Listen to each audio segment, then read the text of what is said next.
તારે નિસંદેહ સાધનાના શિખરો સર કરે. બીજા કાંઈ પણ પ્રશ્ન હોય તો પૂછી લેજે, એટલે તારે ફેર પૂછવાનો. નાદમાં બહુ વાર સુધી નથી બેસાતું, એટલે મને લેફ્ટ સાઈડ પર નાદ સંભળાય છે ખરી, પણ 2 કલાક 3 કલાકથી વધારે નથી બેસાતું. અને જે ઘૂંઘાટ જે એમાં ફ્રીક્વન્સી જનરેટ થવી જોઈએ એ ફ્રીક્વન્સી જનરેટ નથી થતી.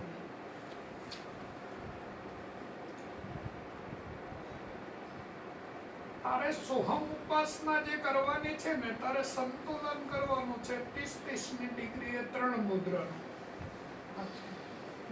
પેલી મુદ્રા છે એ તારી નાસિકાની અણી અગ્ર ઉપર ધ્યાન કરવાનું છે, ખુલ્લી આંખે. એનો ક્રમ બનાવવાનો છે તારે સાયન્ટિફિક, કે આજે 1 મિનિટ, કાલે 2 મિનિટ, પ્રમ દિવસ 3 મિનિટ, ચોથા દાડે 4 મિનિટ. તેમ ક્રમ બનાવીને તારે 16 મિનિટે પહોંચવાનું છે. અને તેનાથી આગળ ચાલવું હોય તો બી, પણ ક્રમ બનાવીને જ ચાલવાનું. એટલે રામ ભરોસે તમે ચાલો તો પરિણામ આવે બી ખરું અને ના બી આવે. જ્યારે મારી ઈચ્છા એવી છે કે તમે સાયન્ટિફિક વિધિઓ છે એને અપનાવો. એટલે તમારે પરિણામ જોતું હોય કે તમારે પરિણામ ના જોતું હોય, પરિણામ આવી જ જાય. ગણિત પરિણામ આપી દે. એટલે આ પહેલી છે. અને બીજી મુદ્રા છે ધ્વનિની સાથે ધ્યાન કરવું. એટલે સુરતા દોરી સંભાળી અને જોડો સંબંધની માય, ધારા પકડી અને ધ્યાન કરવું. તો નાદ પકડશે ભાઈ. જે નાદ છે એ જ શિવ છે, અને શિવ છે એ ગુરુ છે. એનલાઇટેડ. તો નાદની ઉપાસના કરે તો આપણે સ્વિમિંગ પુલમાં નાવા જાય તો તને નાના નાના રબડના ટુકડા આપે દે, ચીપોળી કાનમાં લગાડી દેવાના, ભાઈ ફૂલી જાય તો વેક્યુમ થઈ જાય. ને વેક્યુમ થયા પછી બહારની વોઇસ બંધ થઈ જાય. અને તારા ભીતરમાંથી જે ધ્વનિ નીકળતી હોય એ ધ્વનિની સાથે ધ્યાન કર તો મનનો લય થઈ જાય.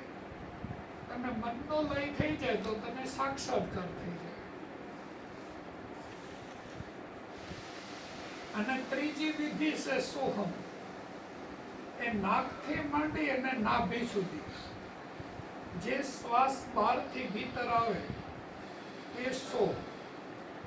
અને નાભીમાંથી ઉશ્વાસ ઉઠે એ આજ્ઞા ચક્ર સુધી આવે એને કહેવાય હમ. સો અને હમ, સો અને હમ.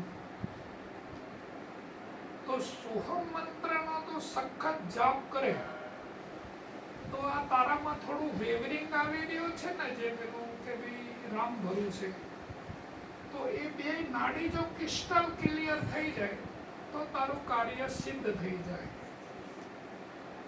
પણ બાપુ મારાથી સોહમ નથી થતું. મેં બહુ કોશિશ કરી પણ મારે શ્વાસ જ નથી લેવાતો એવી રીતના. તો એના પર કંઈક બીજું આપણે કરી શકીએ, એટલે યજ્ઞ કે હવન? નહીં, શ્વાસ ના લઈ શકતી હોય તો એ તારી ઉત્તમ અવસ્થા હોય. એમ તો તારા અનુભવની વાત મને કર કે તું સાધનામાં કેટલા સમયથી કામ કરી રહી છે? વિચારીએ તો કદાચ 20 વર્ષ તો 15 વર્ષ તો થયા હશે. તો પછી હવે તને તારે એ બધું કરવાનું ના રહ્યું હોય, એ જે થઈ રહ્યું છે એ થવા દે. પણ મેં પર્ટિક્યુલરલી સાધના નથી કરી, પણ મેં ધ્યાન કે સેવા કે બસ એ બનાવી. જે બી તે કરેલું છે એનું પરિણામ છે. અત્યાર સુધી ધર્મના પથ ઉપર તે જે બી કામ કર્યું છે એનું જે પરિણામ આવ્યું છે એ તારા શ્વાસોની અને મનની ગતિ છે એને બંધ થવાનું હોય. અને એ જો થઈ જતી હોય તો હવે તારામાં જે નિર્માણ થઈ રહ્યું છે એ ધ્યાન છે. તને બોધ થયો હોય કે તને બોધ ના થયો હોય, પણ આને કહેવાય ધ્યાન. કારણ કે શ્વાસની ગતિ રોકાઈ જાય એટલે મનની ગતિ રોકાઈ જ જાય. અને જ્યાં મન હોય ત્યાં ધ્યાન ન હોય, અને ધ્યાન હોય ત્યાં મન ન હોય.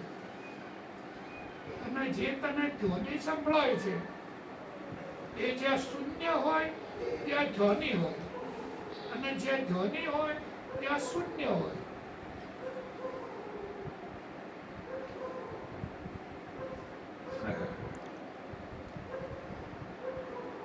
એટલે મારું જે કહેવાનું છે એ તારી સમજમાં આવ્યું તો જે યાત્રા કરી રહી છે એ રાઈટ છે, એ ડન છે.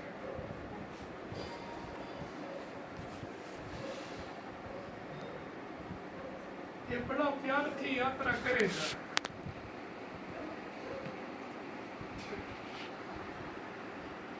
અને બીજા કોઈ પ્રશ્ન હોય તો પૂછે છે. ઝીરો ડાયમેન્શનની તમે જ્યારે વાત કરી છે તો બાપુ એ કેવી રીતના થાય છે? એ ડાયમેન્શન સુધી એ તો કુંડલીની જાગૃતતા પછી જ થાય ને, એના પહેલા તો ના થાય.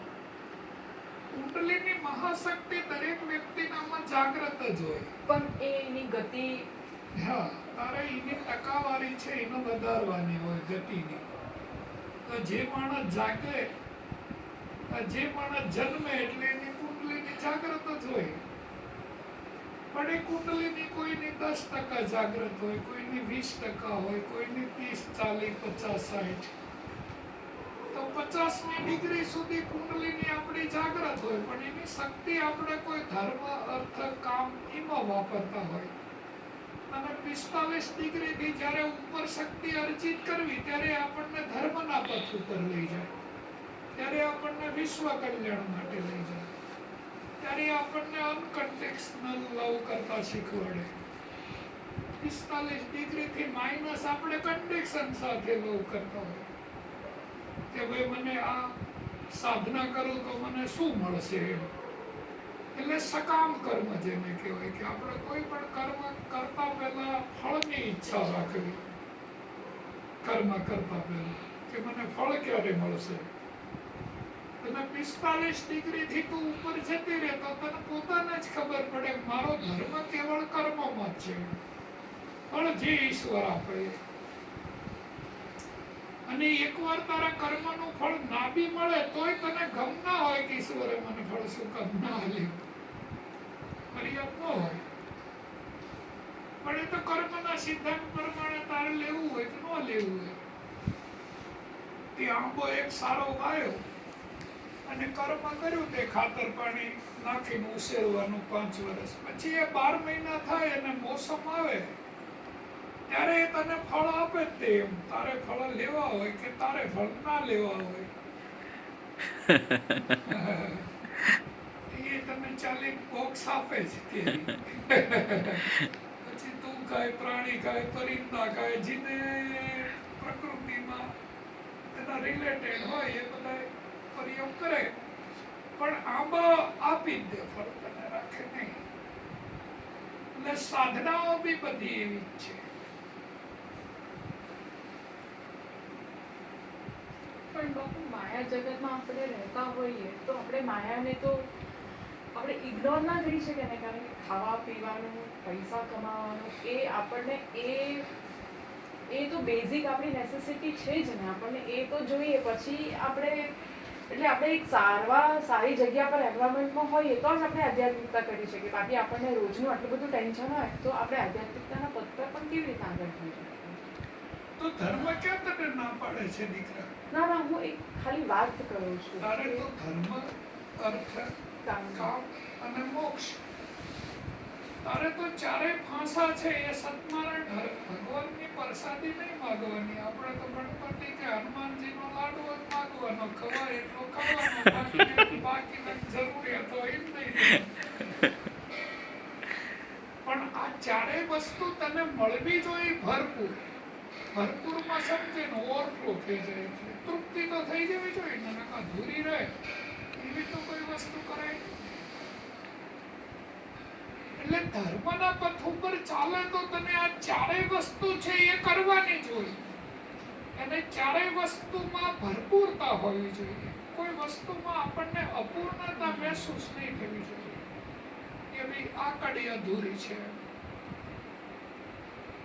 ધર્મના પથ ઉપર ચાલે તો ધર્મની કડી સંપૂર્ણ છે એવો અહેસાસ થવો જોઈએ.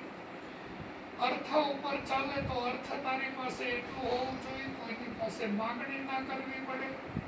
અર્થનો ઉપાર્જન એટલું થવું જોઈએ જો આપણું યોગ સેમ પ્લસ કલાક ચાલ્યા કરે. અને આપણને બીજા કોઈ વિષયોમાં બી અતૃપ્તિ નહીં થવી જોઈએ, એની જે તૃપ્તિ થઈ જવી જોઈએ, આપણને અહેસાસ થાય કે આપણે સંપૂર્ણ છીએ.